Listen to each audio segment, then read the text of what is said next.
ఎన్టీఆర్ కు ఆయన కుటుంబ సభ్యులు పార్టీ శ్రేణులు ఘనంగా నివాళులర్పించారు. అన్నగారి ఆశయ సాధన కోసం అలుపెరగని కృషి చేస్తామని చంద్రబాబు పునరుద్ఘాటించారు. తెలుగువారి ఆత్మగౌరవం కోసం ఉప ఎన్నికల్లో పార్టీని గెలిపించాలని జూనియర్ ఎన్టీఆర్, బాలకృష్ణ కార్యకర్తలకు పిలుపునిచ్చారు. జిల్లాలోనూ నట సార్వభౌముడికి జయంతిని ఘనంగా నిర్వహించారు. ఎన్టీఆర్ ఘాట్ వద్ద తెలుగుదేశం అధినేత చంద్రబాబు, సతీమణి భువనేశ్వరి, కొడుకు లోకేష్, నందమూరి తారక రామారావుకు శ్రద్ధాంజలి ఘటించారు. అనంతరం వికలాంగులకు ట్రై సైకిల్స్ పంపిణీ చేశారు. భవిష్యత్ తరాలకు ఎన్టీఆర్ స్ఫూర్తిదాయకం అన్న చంద్రబాబు, ఆయన ఆశయ సాధన కోసం అలుపెరగని కృషి చేస్తామన్నారు. జగన్ అవినీతి సొత్తును స్వాధీనం చేసుకుని పేదలకు పంచాలని డిమాండ్ చేశారు. ఈ యొక్క అక్రమ ఆస్తులపైన గానీ అవినీతిపైన గానీ పోరాడాం.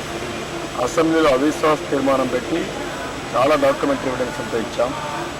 మేము పుస్తకాలు వేసాం. వైఎస్ఆర్ జగన్ పైన రాజా ఆఫ్ కరప్షన్ పుస్తకం వేసాం. Mining mafia threat to democracy book వేసాం. ఇవన్నీ కూడా అప్పటి నుంచి మేము రాజ్యాన్ని పోరాటం చేస్తూనే వస్తున్నాం. ఈరోజు కోర్టు డైరెక్షన్ రావడం, కోర్టు డైరెక్షన్ పైన సిబిఐ ఎంక్వైరీ చేయడం, అందులో వాస్తవాలు ఏవైతే ఉన్నాయో అన్నిటిపైన యాక్షన్ తీసుకునే పరిస్థితి వచ్చింది. మా డిమాండ్ మొదటి నుంచి కూడా ఎవరైతే అవినీతి ద్వారా ఆస్తులు సంపాదించారో ఆ ఆస్తులన్నీ గవర్నమెంట్ టేక్ ఓవర్ చేయాలి. ఇది పేద ప్రజల ఆస్తులు, అవి పేద ప్రజలకే చెందాల్సిన అవసరం ఉంది. చేసిన పాపానికి శిక్ష అనుభవించక తప్పదని జగన్ ఉద్దేశించి బాలకృష్ణ వ్యాఖ్యానించారు. ఎన్టీఆర్ జయంతి సందర్భంగా బసవతారకం క్యాన్సర్ ఆసుపత్రిలో తల్లిదండ్రుల విగ్రహాలకు నివాళులర్పించారు. రోగులకు పళ్లు, పాలు పంచారు.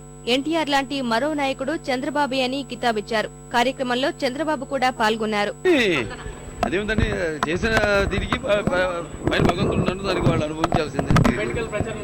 లేదండి, అటువంటి నా షూటింగ్ ప్రోగ్రామ్ని బట్టి పార్టీ ఆదేశాల మేరకు వీలైనంత వరకు వెళ్ళడానికి ట్రై చేస్తాను. ఉన్నారండి, ఎందుకు లేరు? బాబుగారు లేరు. అంతకుముందు హైదరాబాద్ ఎన్టీఆర్ గార్డెన్స్ లోని ఆయన సమాధి వద్ద కుటుంబ సభ్యులు పుష్పగుచ్చాలు ఉంచారు. నందమూరి హరికృష్ణ, జూనియర్ ఎన్టీఆర్, జయకృష్ణ, రామకృష్ణ, కళ్యాణ్ రామ్ తదితరులు పాల్గొన్నారు. తెదేపా ఆవిర్భ సమయంలో నెలకొన్న పరిస్థితులే మళ్లీ రాష్ట్రంలో కనిపిస్తున్నాయని రాజ్యసభ సభ్యుడు హరికృష్ణ ఆందోళన వ్యక్తం చేశారు. తెదేపాను ఉప ఎన్నికల్లో గెలిపించాలని పార్టీ శ్రేణులకు జూనియర్ ఎన్టీఆర్ పిలుపునిచ్చారు. దేశాన్ని దోచేవాళ్ళు, రాష్ట్రాన్ని దోచేవాళ్ళు ఈ విధంగా ఉన్నప్పుడు ఇంత మట్టికి ప్రజల్లో చైతన్యం రాలేదు. ఎందుకంటే మన రాష్ట్రాన్ని కాపాడుకోవాలి. ముఖ్యంగా అన్నగారి ఆశయాలను మనం ముందుకు తీసుకువెళ్ళాలి.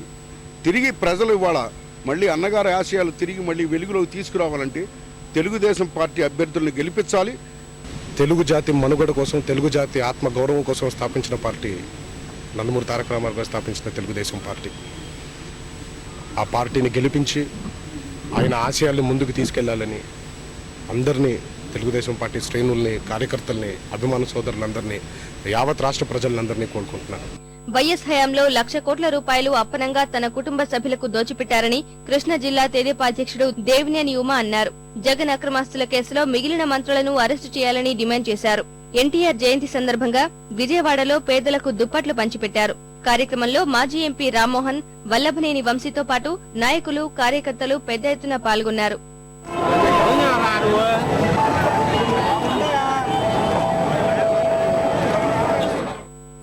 తెలుగుదేశం పార్టీ వ్యవస్థాపకుడి జయంతిని మిగిలిన జిల్లాలోనూ ఘనంగా నిర్వహించారు.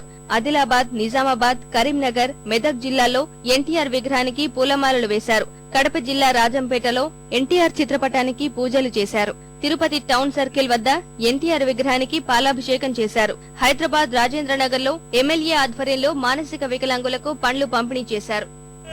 ఎన్టీఆర్